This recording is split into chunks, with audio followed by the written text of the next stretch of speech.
guys, and welcome back to my channel. I'm Kayla, and in this video we're going to be reacting to SB19's interview with Billboard. Thank you so much to Soleil for subbing this. Soleil, every time. I'm so bad at that. But yes, thank you so much for subbing it, for taking the time out to sub this. And yeah, let's get straight into it. Billboard Philippines. Volumes.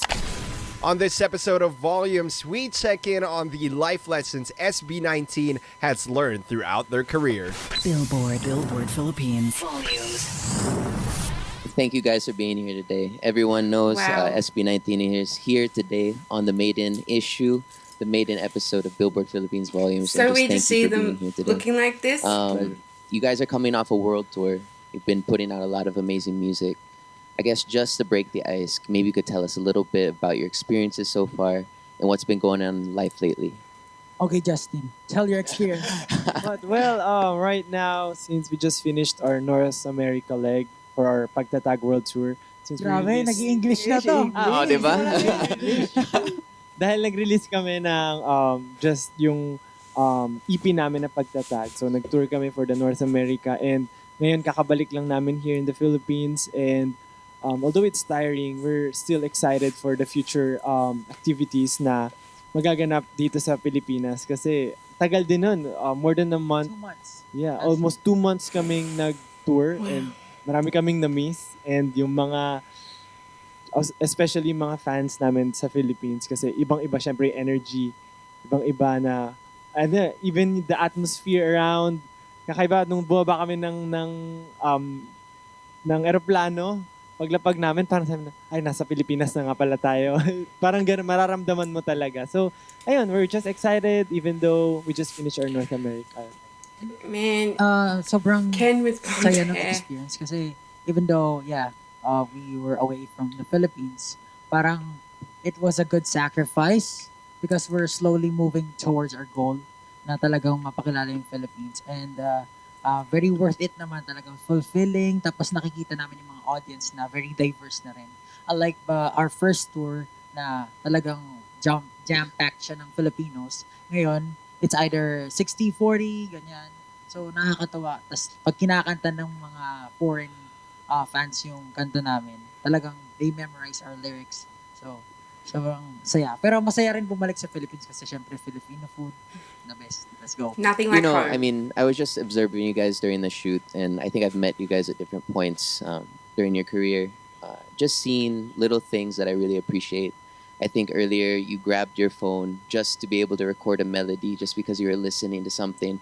I recognize things like that because I know you guys are the ones who are producing, writing your songs, making the choreography, looking at the visuals, and I see you guys being so hands-on with what you do. Maybe you could tell us a little bit more about that because I really appreciate that. I know the music industry appreciates that, and you guys are leading the way for that type of experience or musicality. Siguro, our greatest motivation in creating our music is yung story ng SB19. Malaking hugot yon and it's so important to us to be able to share our experiences in life and yung mga hindi namin nasasabi. Kasi we all know that we're all busy doing things. Yan.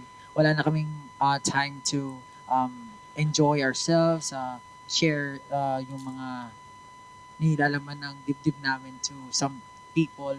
Kaya yung sa music namin, doon namin nilalagay. And we're really, really grateful that a lot of people could relate to our stories because nag-resonate talaga and nakaka-inspire kami ng mga tao na talagang ngayon, yun talaga yung nagiging motivation namin para bumangon everyday, to strive harder, na gumawa pa ng maraming music and to improve the quality of everything. And we're just really grateful to have ATIN with us. And syempre, SB19 staff na talaga namang walang pagod din kasama namin na nagtatrabaho. So, salamat din sa kanila. Yeah, and those kinds of things na notice nyo kanina when it comes to parang doing our craft, naging automatic na siya for us. Like, very, picky when it comes to yun, sa visuals, parang we suggest things kasi nga feeling namin para mas maging efficient lahat and yun katulad nun yung sa kay Pablo, of course he's the one who produces for with our music and stuff. So talagang automatic na ba parang may kanya-kanya ng responsibility pagka dating sa mga ganung bagay. And then yun, when we were starting kasi as SB19, I remember we only have each other talaga. Like, meron kaming mga like teachers, like tumitingin sa amin supervisors, but at the end of the day, it's our choice to do something great for that day and to Exactly, yep. it's also our choice to improve ourselves and to be productive. So, nung mga time na nagsa-start kami, though we have that guidance, but meron kaming yeah, meron we have the option na manghingi ng help, but mas na-appreciate or mas nafi-feel lang namin pag sa amin galing yung idea and everything talaga, like from making music, Choreography, yeah, making choreography and buong concept ng kung paano namin how we want to express and to present ourselves in the audience. And sobrang yun yung isa sa natutuwa kami sa Filipinos Nahasa. na sobrang ano tayo, napakagaling natin na tumayo sa mga sarili nating paa.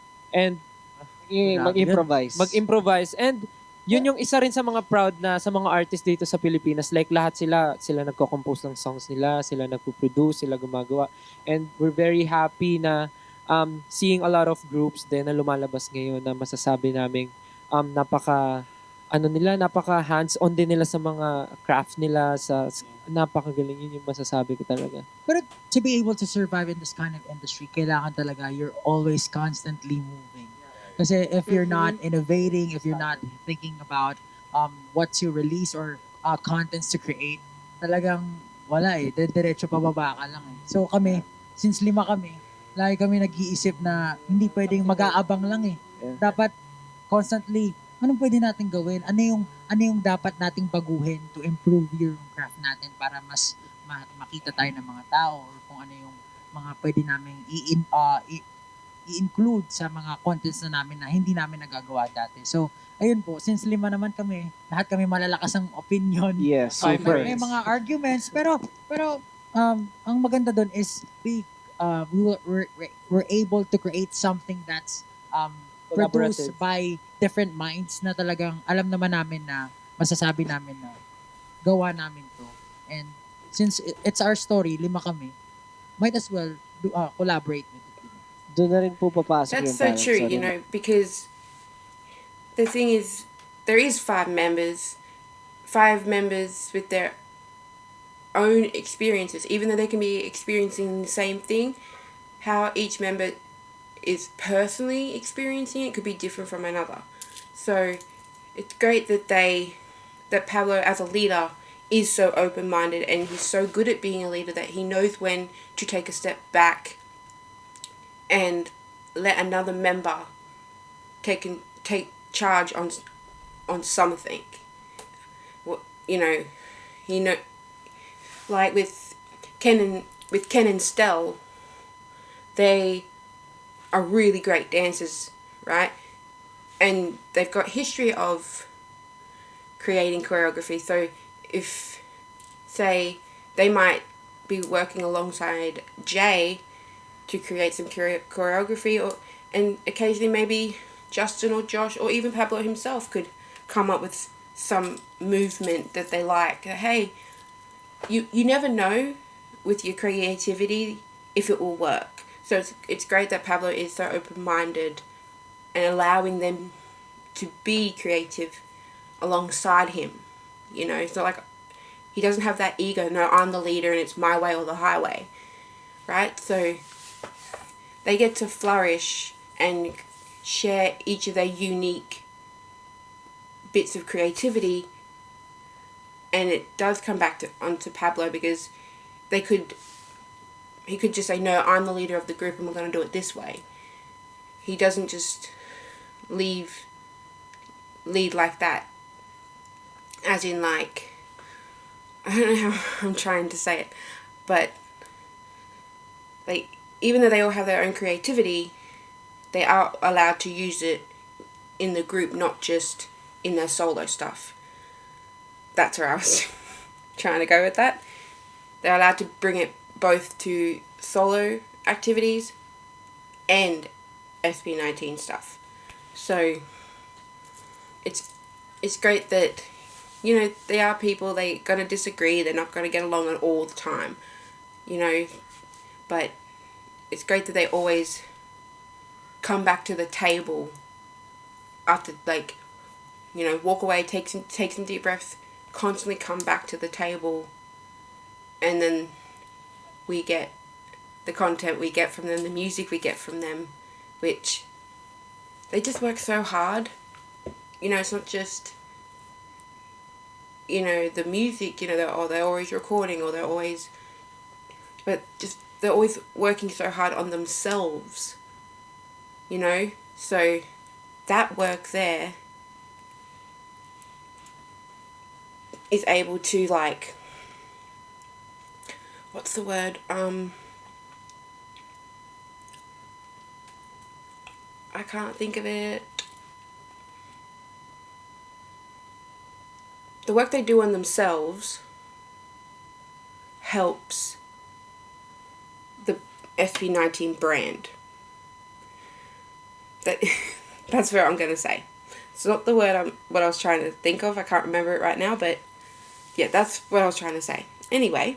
Nice. Kasi doon na rin po papasok yung parang mararamdaman ng tao if you have parang yung soul dun sa craft, yung parang totoo, or sabi nga namin parang hirap kasi parang pag robot ka na sumusunod ka lang, di ba? Yung spoon feeding, or That's right, let's that's say right. hindi nasusunod yung gusto mo. For us, parang ano siya hindi natural, or hindi namin kaya mabuhay na gano'n. So very pinapahalagahan namin yung creative freedom talaga. To add on it, because I'm not saying it's a bad thing to just get yung mga craft more from someone, pero kasi what if it didn't work? Parang ang mangyayari niyan is parang all these years na ginugol mo dun sa ginagawa mo, nang sumusunod ka lang, parang sayang.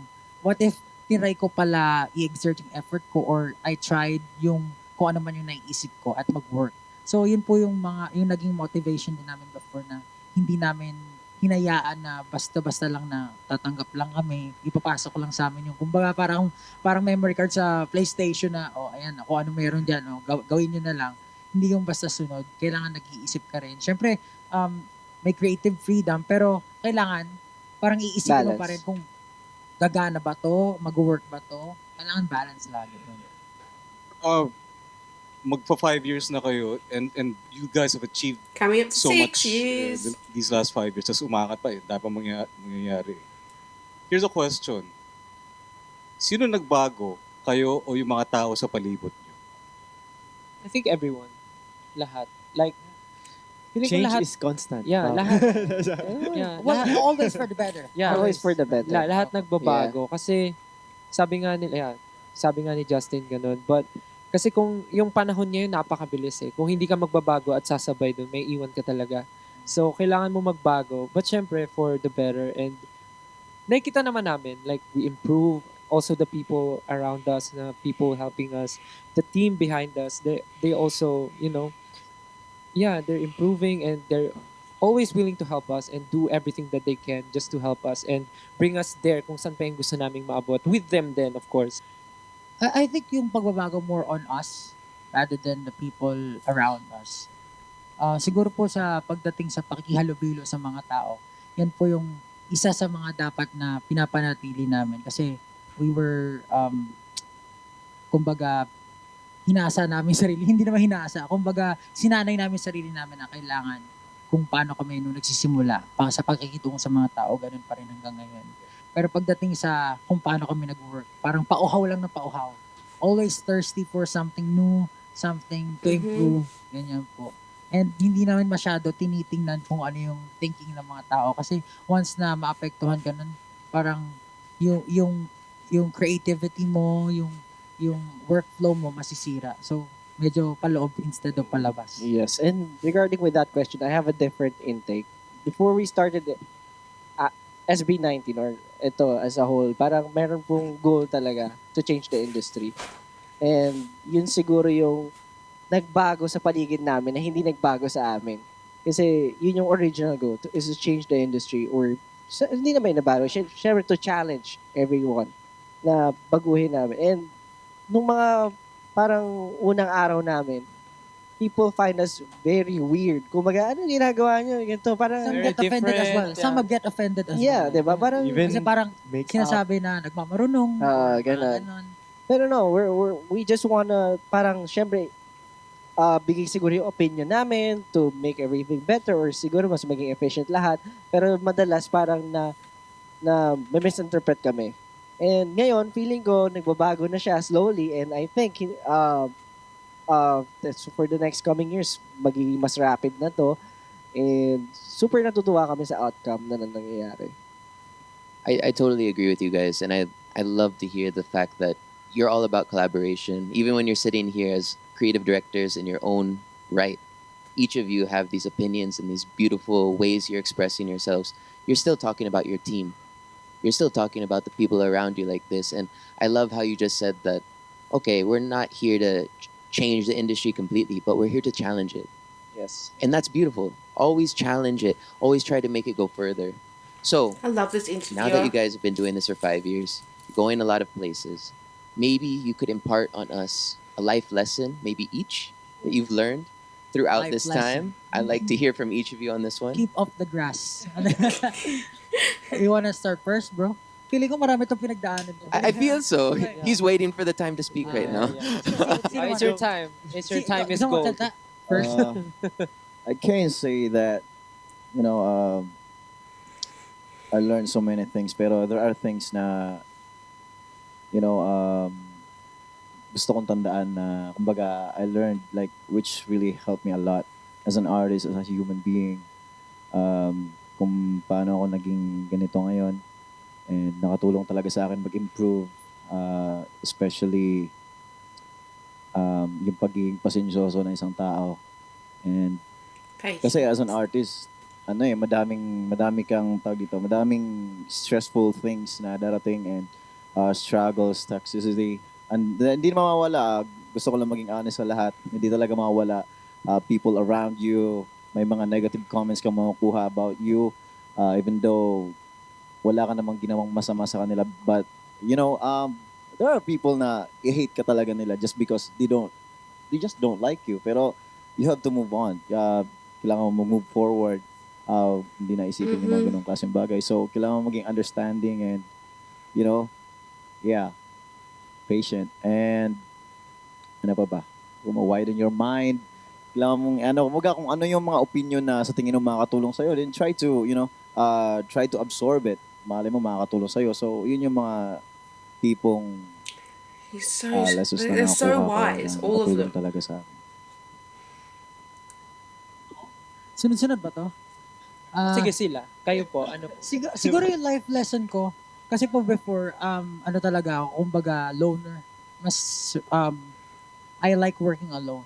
So, yung take ko palagi sa mundo, medyo pessimistic. Mas, I look at the reality that's happening. Tapos parang hindi na ako nakakapag-innovate dahil masyado ako nakafocus sa, masyado akong pessimistic. Ngayon, parang, working in a group, naging mas optimistic ako. Mas ang tingin ko na ngayon, future back than yung ngayon. Kasi parang for me, yung pag kumikilos ako sa isang grupo, naaapektuhan din sila sa ginagawa ko. So yung pagiging pessimist ko, hindi siya nag-work sa ganitong kind of environment. Kailangan lagi kang optimistic. Kumbaga, medyo visionary look. Kumbaga, kuwari may naisip kang bagay na sa tingin mo ay hindi kakayanin talaga in reality. Pero, you find ways to do it and try to guide the people around you to be able to do it. Kasi pag inisip mo lang na mag-isa ka, hindi mo talaga magagawa yan. Pag inisip mo na maraming tao sa paligid mo na makakatulong sa iyo to be able to achieve that goal, you will be able to do it. Kaya optimistic talaga. Saka siguro kuwari, let's say, ang dream mo is to become the greatest singer. Kung iisipin mo, sobrang daming magagaling. Pero if kung iisipin mo lang yun, hindi ka na magiging magaling. Kailangan isipin mo na sobrang galing mo, tapos gumawa ka ng ways, isipin mo yung ways para umating ka dun sa goal na yun. Step by step. Diba? Parang, pag inisip ko na, oh my God, hindi ako magiging pinakamagaling. Wala, hindi ka na mag-i-start. Unlike, pag sinabi mo na ako yung pinakamagaling, then, let's create ways step by step and able to achieve that goal. Ganun po yung naging thinking ko ngayon. Life It's lessons. good. Well, medyo malalim. Pero siguro for me, siguro I would say, it doesn't always revolve around you. Parang, the world doesn't revolve around you. Parang, parang hindi sa'yo lang or hindi lang sa'yo nakafocus lahat na nangyayari.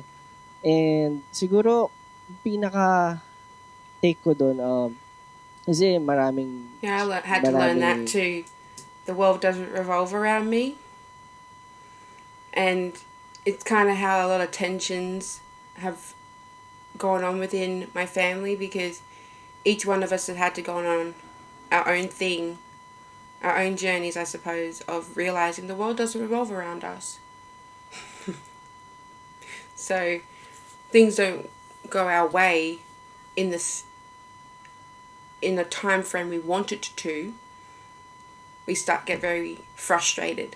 So far, that's 3 great lessons you need to learn: patience, working as a team, being more optimistic, and the world doesn't revolve around you.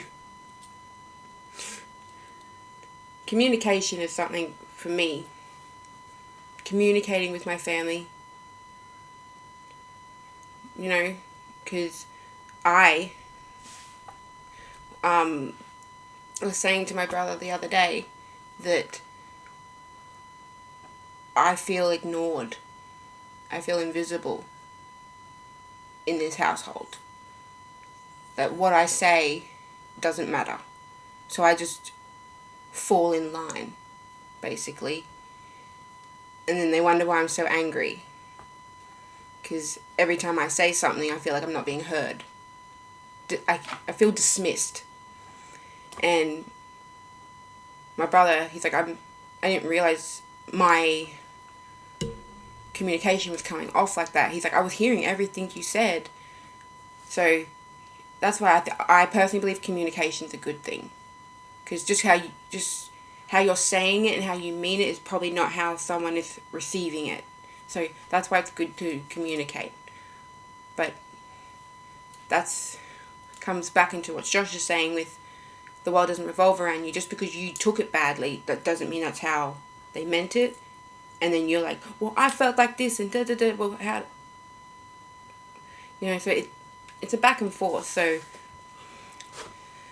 I'm taking on all of this. Like, for example, yun nga, katulad sinabi ni Kim, maraming magsasabi na, hindi ka ganyan, dapat hindi ganito ginagawa nyo. Like, idadakon ka and all those stuff. Minsan parang kakainin ka, or yung mga praise naman, minsan feeling mo, siguro habang artist ka na, lagi kayo pinupuri, baka it gets into your head. And at the same time, yung parang lagi ko pinahawakan ever since, na parang, in order to change the world, actually, those who actually change the world are the ones who are who tried to. Parang gano'n. Yung hindi, parang crazy man pakinggan, pero it is something na kung hindi mo sisimulan i-try, hindi talaga mangyayari. Let's say, yung mga ano naman talaga, successful people na nagawa na yun, like Elon Musk, Albert Einstein, mga kung sino-sino. And yun yung pinanghawakan ko ever since, na I really wanted to change something. And ngayon, parang dinadala ko rin siya unti-unti, kasama syempre lahat kami po. So parang nakakatuwa na Justin, what are you up to? Na meron na kaming nagagawa na parang ambag dito sa Philippine music industry. Ambagan pala to. Ambagan. Hindi, pag sinabi ko, di ba malaki. For me, simple lang naman yung life lesson na na-take ko sa tour namin, which is celebrate even the small achievements. Akala ko be your own reason to smile. That's my motto. That's my motto.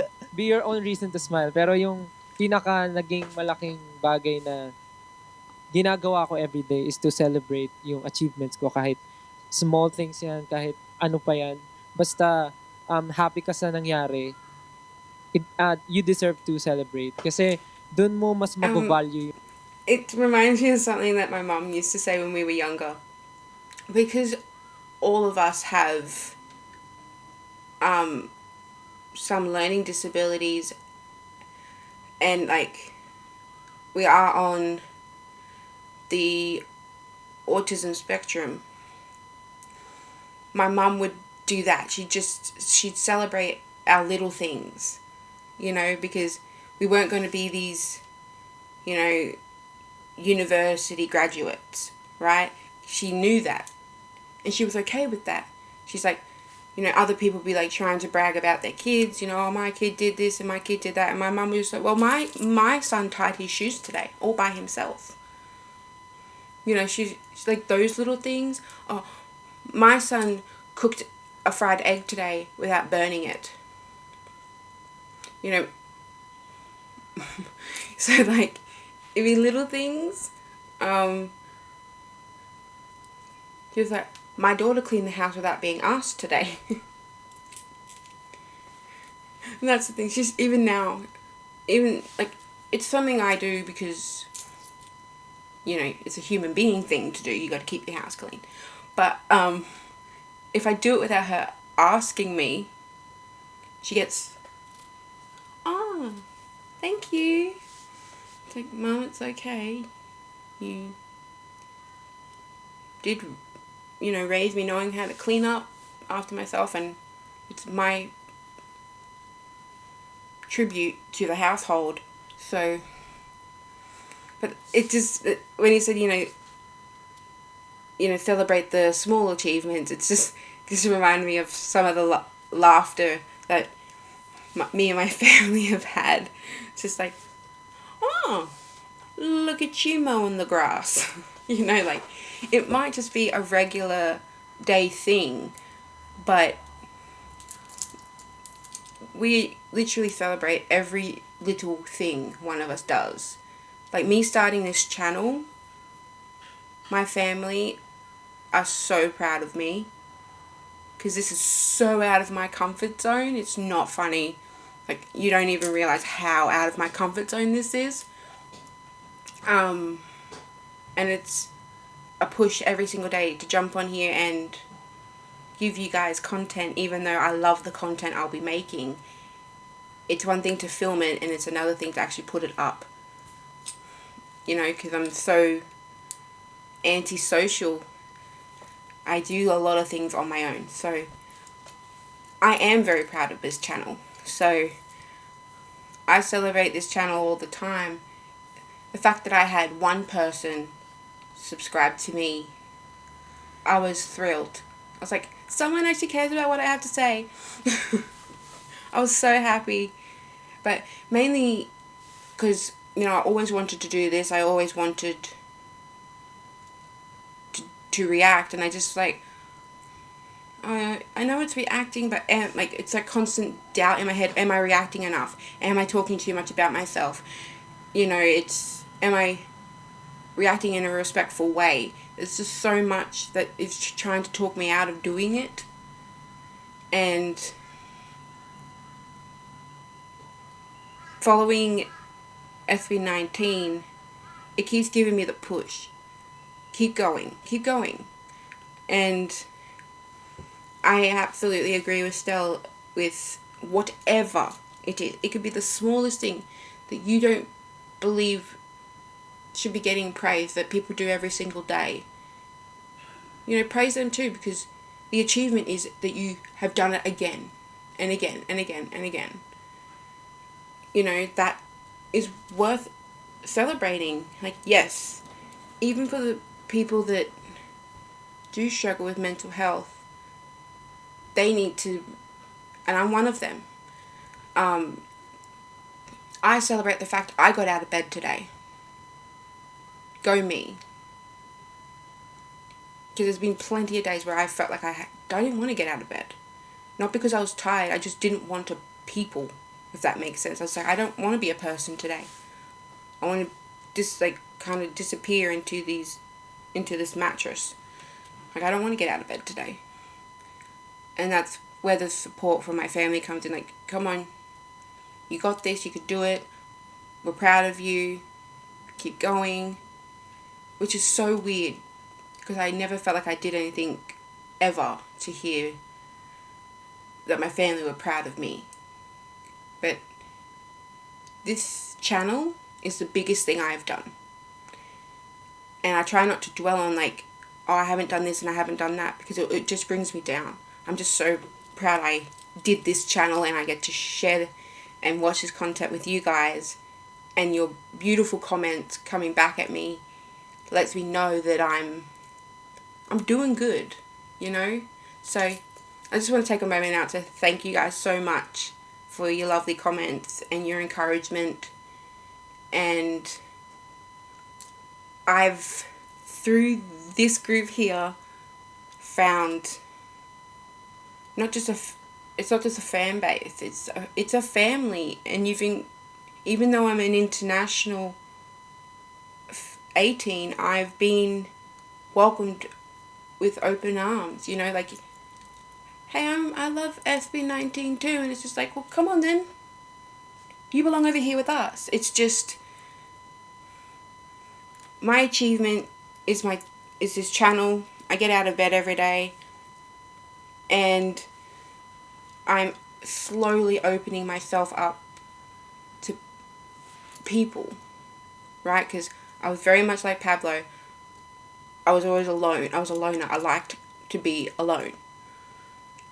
So I'm becoming more social and talkative and out of my shell more. Those are my achievements.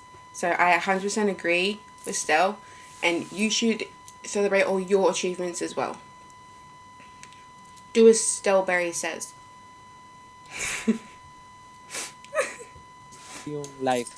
Doon mo mas ma-appreciate na kahit na may mga bad things na happening sa life mo, pero pag inisip mo yung ibang tao, mas malala pa nga yung yung problema nila, ikaw ganyan lang. So, hindi ko naman sinasabi na wala kang karapatan malungkot, but if you can, be happy na lang kesa problemahin mo siya.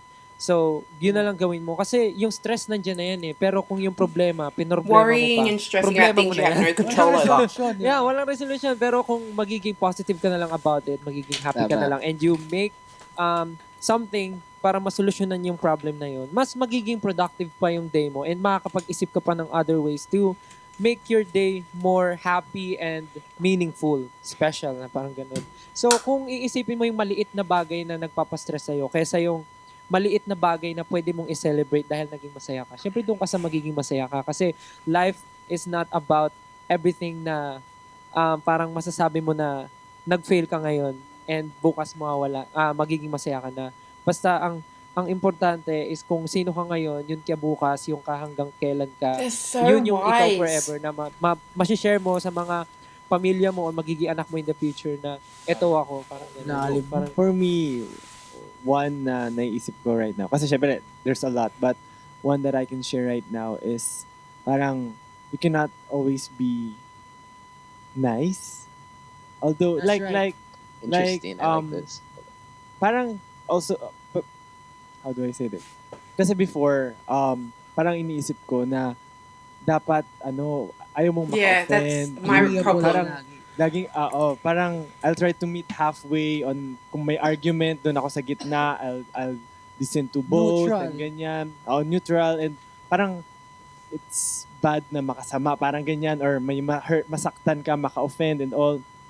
But then yung dahil sa journey namin, na-realize ko na parang sometimes kailangan mo talagang sabihin or makapagsabi ng against dun sa isang tao, but not to, hindi mo naman goal or hindi mo purpose to offend someone na mapasama lang yung tao, but because it's parang kailangan mo siyang gawin because meron siyang purpose na makabuti. Like if alam mo namang mali na yung ginagawa ng tao, parang dati before pag may nakita akong mali, tinatry ko pang Baka ginagawa niyo to dahil ganito. ganyan, may reason behind, and kaya mo siyang solusyonan ng very nice approach. But then sa dami ng tao sa buong mundo, iba-iba yung intake ng tao, iba-iba tayo kung paano tayo natututo, iba-iba rin natin yung tingin, paniniwala natin sa life, and kailangan mong mag-adjust sa bawat tao kung paano mo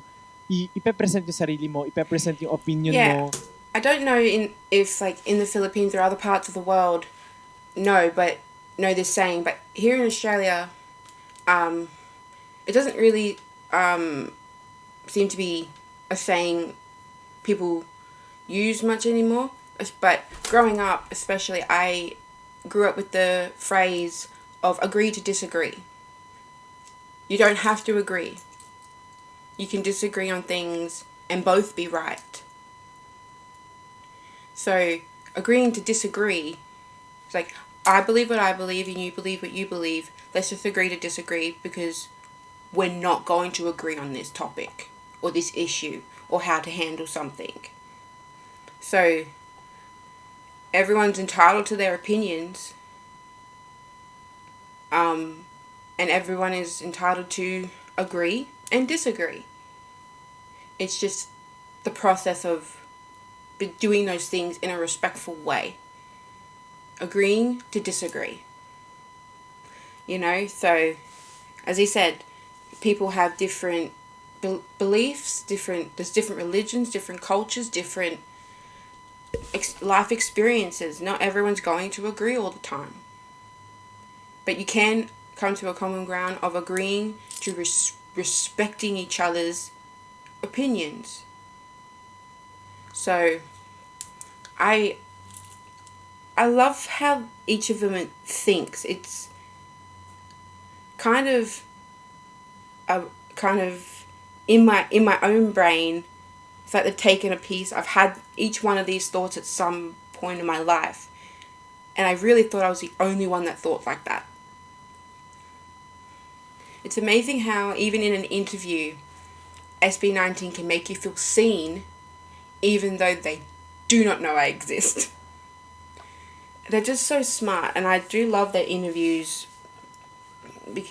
especially ones that are not just about the music they're promoting, because you get to learn a lot about them, not just on a creative level, but on a human level. It's probably another reason why I love Showbreak so much, because they just get to be dorky, you know, and they just get to show their humour and stuff like this. So interviews like this are great. I'm absolutely learning so much about them, but also myself. I'm so surprised, because I have for so long thought I was the only person that thought the way I did, and my brain was the only one that worked the way that it worked. So this is great. I'm feeling so great about how I think about things right now. Or i-share yung experiences mo and ituturo kung ano yung sa tingin, yung alam mo, kung sa tingin mong may alam ka dun sa tinatry niyang gawin. And para magawa yun, sometimes it's better na maging nice always. I mean, most of the time, syempre, it's good na to choose to be nice. But he's then, trying to find the minsan, words. kapag, let's say, sa amin, even sa... He's like really trying to think what he's trying to say. And I do that. Like, you're really trying to, like, is it coming off how I mean it? Like, each of them, they really think before they speak. And I respect that so much. Amen before.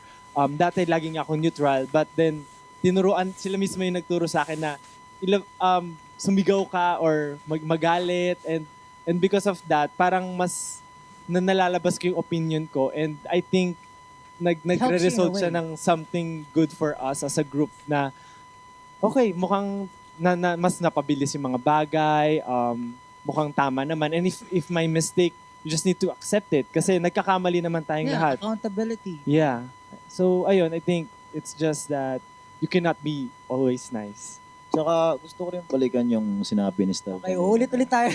Hindi naman. I mean, kasi, to be honest, we talk about yung sinabi ni Stel na nung we were on tour, nag-usap kami 5, nagkaroon kami ng masinsinang pag-uusap. I mean, kumbaga, brothers talk, kumbaga. Kasi matagal na kami nagsasama. And as an artist kasi, parang sa ganitong level kasi, parang sobrang focus mo sa malalaking bagay na akala mo, yun lang yung makapagpasaya ka sa'yo pag na-achieve mo yun. So, yung mga ganong bagay, ang tendency nun, pag hindi mo nakamit, grabe yung bigat, Frustration. grabe yung weight na nabibigay niya sa'yo. So, yung sa surroundings mo na maliliit na bagay na makapagpasaya naman sa'yo, hindi mo na napapansin kasi sobrang too focus mo dun sa mga ganitong bagay. So, yun, maganda yung sinabi ni Stal kanina na celebrate kahit gano'ng kalaliit-liit na mga bagay. Kaya po dyan pumapasok yung mga SB19 staff.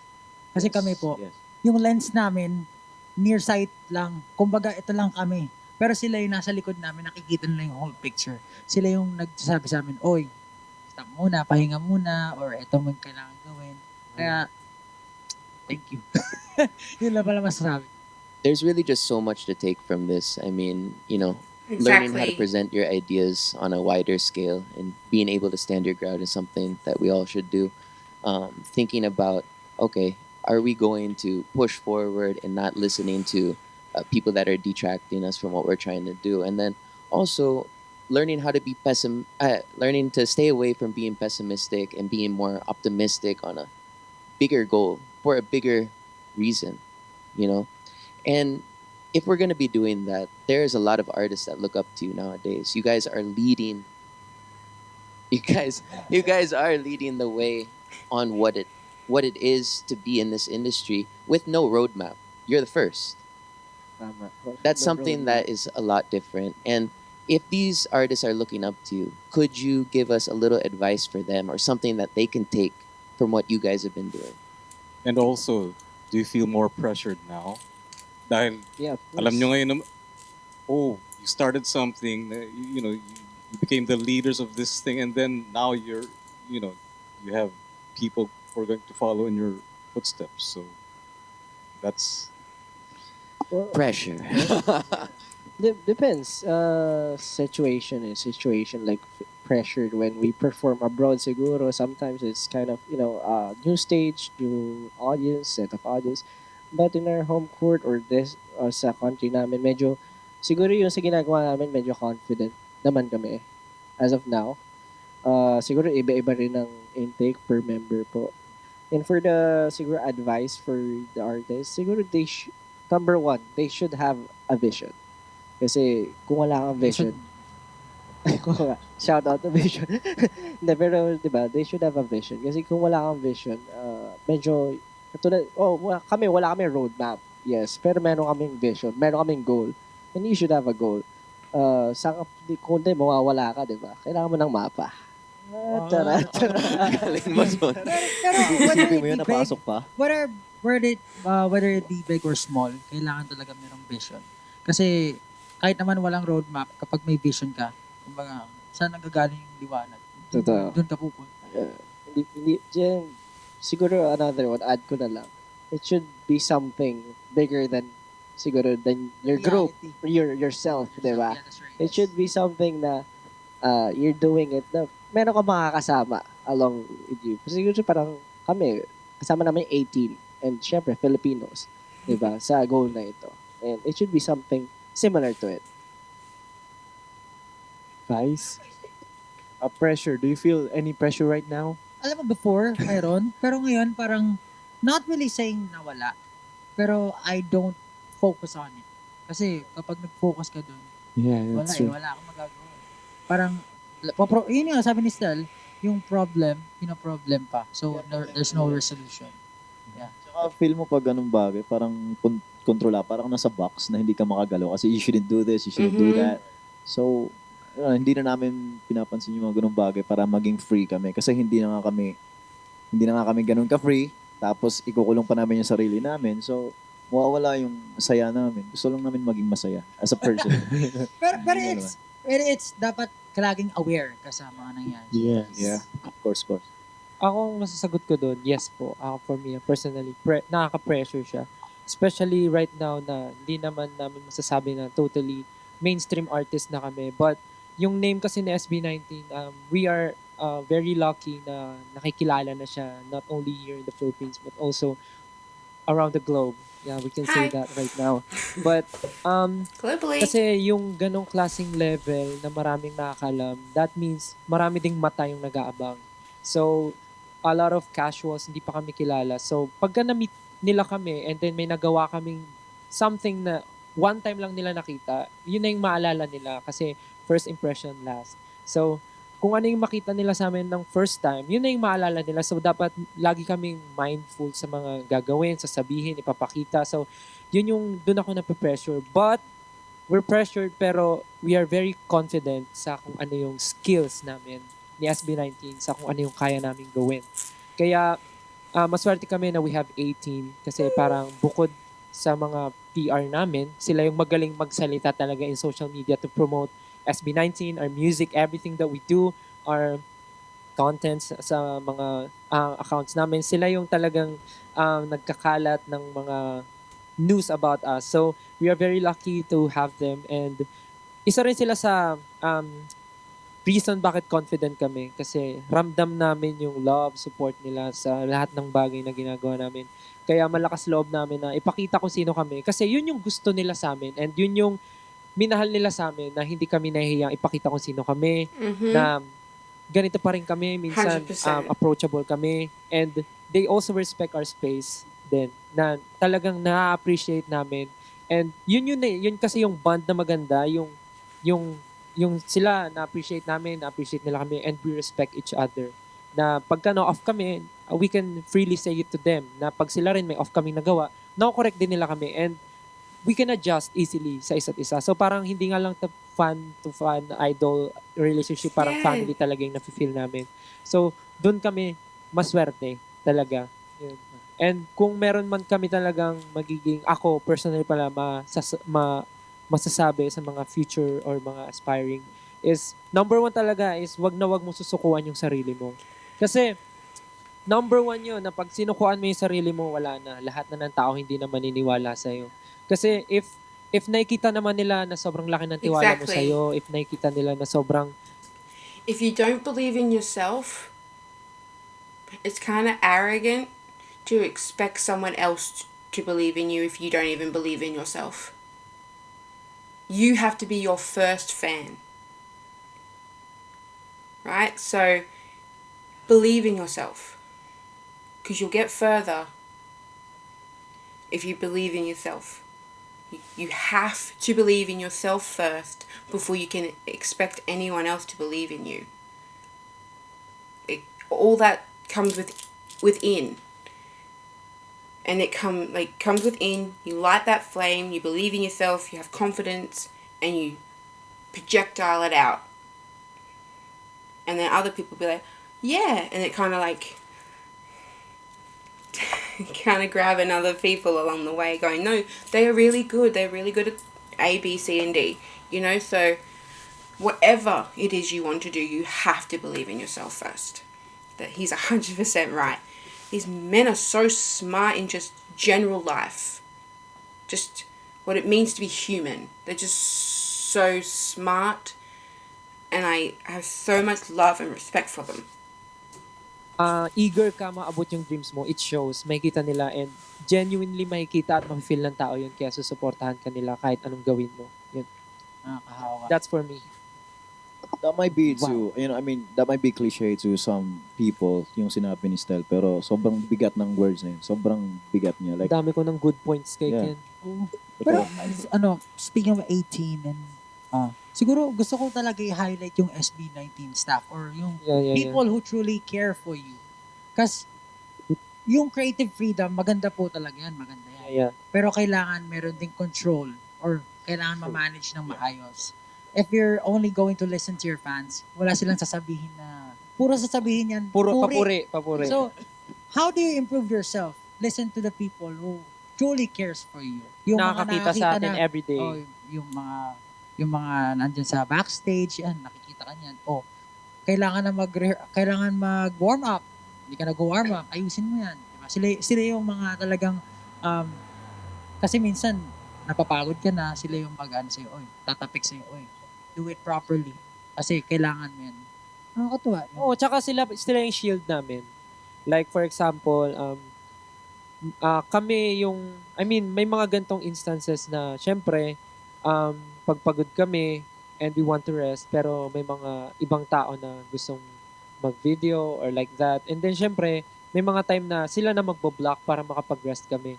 Pero hindi naman nila sinasadyang totally i-block or masaktan yung mga tao or yung fan. Pero syempre, hindi naman may iwasan may mga fan na parang sasama yung loob. So ang bagsak is mas galit sila dun sa staff namin kesa sa amin na kami talaga yung gusto mag-rest. So sila talaga yung number one shield namin. Pero for them, ano yun, parang hindi na nila masyadong iniisip. Kasi ang iniisip lang nila is yung kapakanan namin as an artist. Kaya sila yung talagang grabe, solid number one shield. Parang gano'n. Yun. Mm-hmm. Ano? Advice mula sa artist. First, yung pressure. For me din, nakaka-feel din ako ng, I feel some pressure right now. Soft lang ba? Or? Some. Hindi. Siguro, similar with, in terms of, parang sa dami ng ginagawa natin ngayon, sa layo na rin from kung saan tayo nanggaling. Parang, minsan mapapa-overthink ka na nasasabayan ko ba yung momentum, yung mga tao sa paligid nakatingin, especially right now na yung social media grabe.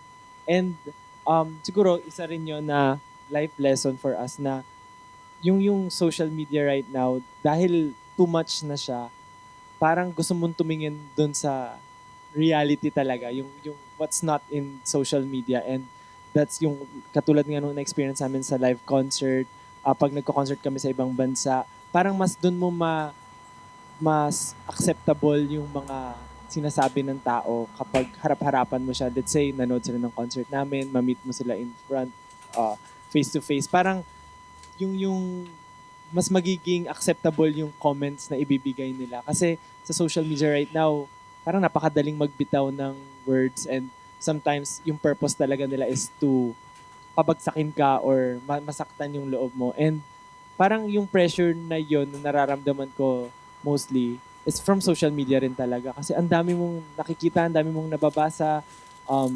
Pag lagi kang nasa social media, kahit puro magaganda na yung binibigay ng algorithm mo, may lalabas at lalabas pa ring negative. So, parang as an artist din, nakaka-pressure na, shucks, kaya ko ba talagang sabayan yung nangyayari sa amin right now? But then, ayan, iisipin mo na lang, kaya ako nasa grupo, ibig sabihin, kaya nila, meron tutulong sa akin, and yung mga pangyayari nga sa experiences namin na minsan kailangan mong pagpakinggan yung mga negative things and focus on small things na mapagpapasaya sa'yo.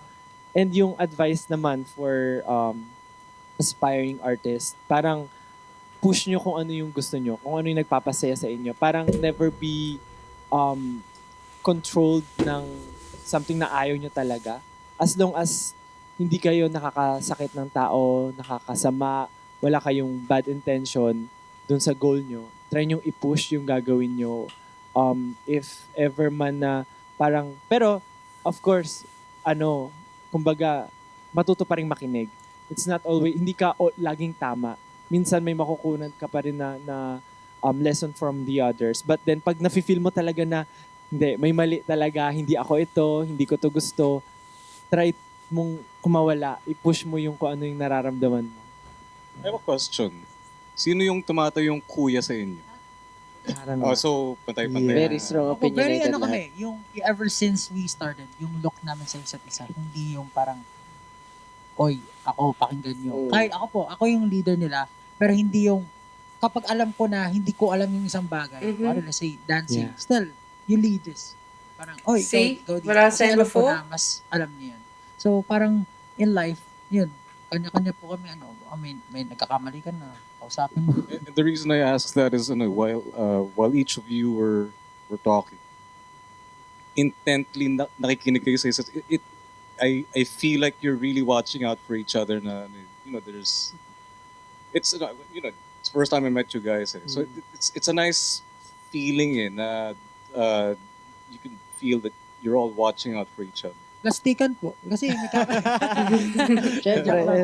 At I think, ina-acknowledge lang namin na there's some things na malaki pa. I mean, hindi naman weakness, pero there's some things na matututunan pa namin sa mga sinasabi namin sa bawat isa na makakatulong din sa amin. So, ayun, whenever may isa sa amin nagsasalita, nakikinig talaga kami. And sometimes siguro tumatawa kami pag may mga, alam mo yun, mga sayings, yung mga quotes na nasasabi. Natatawa lang kami. Pero we're actually, trying to apply that in real situations naman.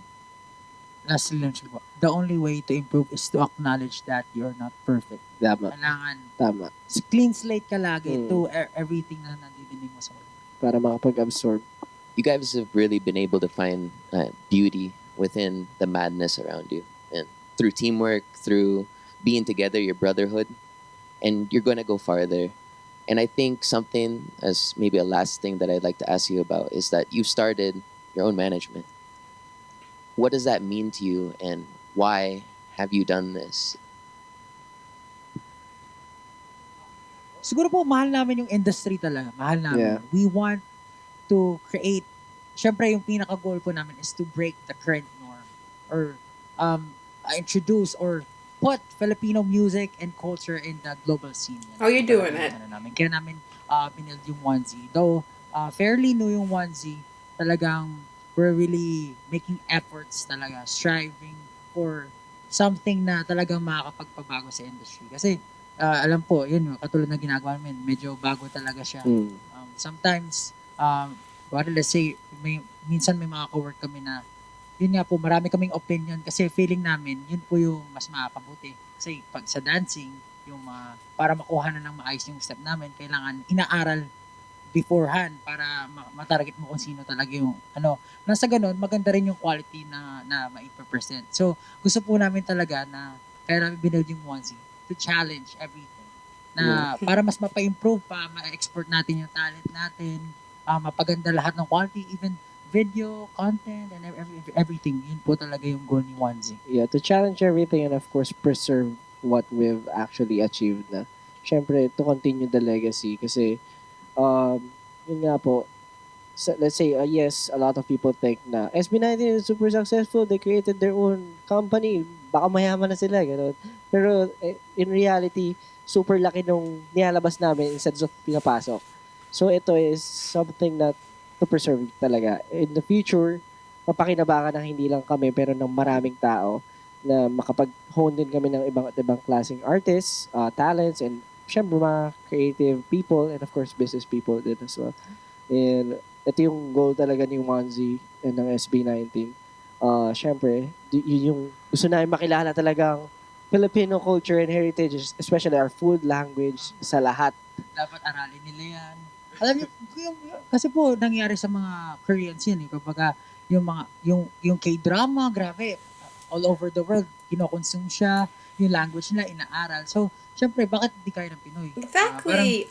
I'm all trying, over the world guys. nga, nadidinig namin na parang ang talented na mga Pinoy. Pero bakit wala tayo yung parang sobrang expert na talagang kinikilala na So, kaya natin yun. Siguro support lang from government as well. Yeah. Yes.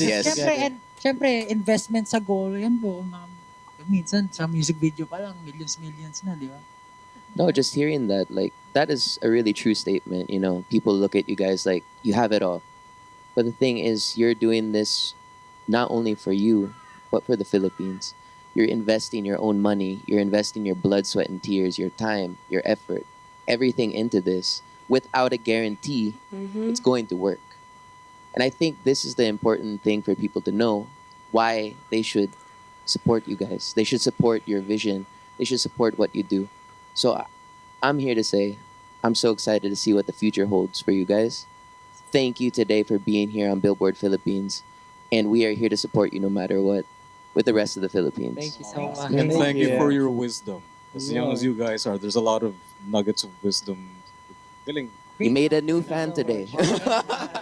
Very good. Thank you. Thank you. Billboard Philippines. Oh, I loved the answers they were giving, but I love the interviewers too. And it's great when you get, because not everyone can give a good interview as far as being the person asking the questions, and then to then set the artist up to be able to answer the questions effectively and sensibly, because if you're a bad interviewer, not bad, that's not the word, that's not the word I was after.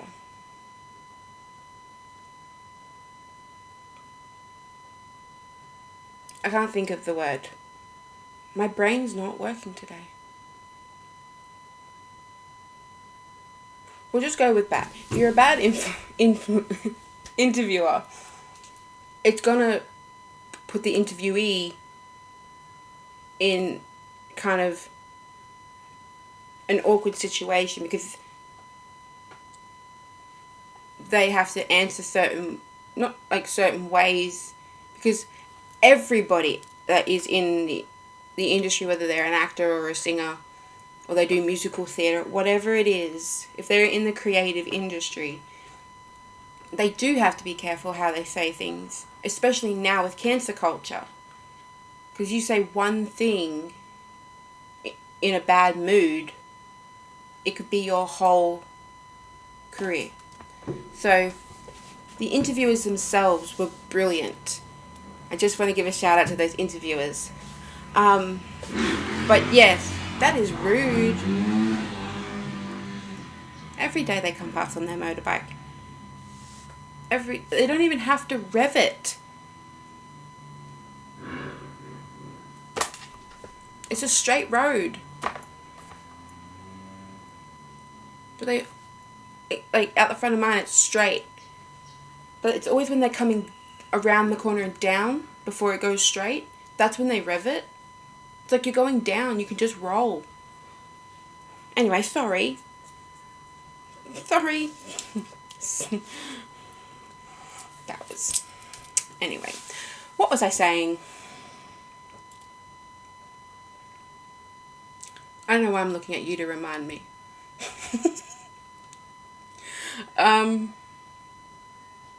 But yes, I love their answers. I have had to learn a lot of things. But the point is, my point is, with everything that they said, with their life lessons and advice that they were giving to not only their fans or other artists, but people in general, is you have to be in a place where you're willing to accept the advice. It's like, because that was my problem, is I was always like, I'm sick and tired of people telling me what to do. They're not telling you what to do, they're suggesting. It's up to you if you take on that advice. So, yeah. I love this. I learned a lot. I didn't know I could love and respect them anymore. But here we are. But yes, thank you so much for joining me today, guys. I hope you enjoyed my reaction. And I will see you guys in the next video. Bye!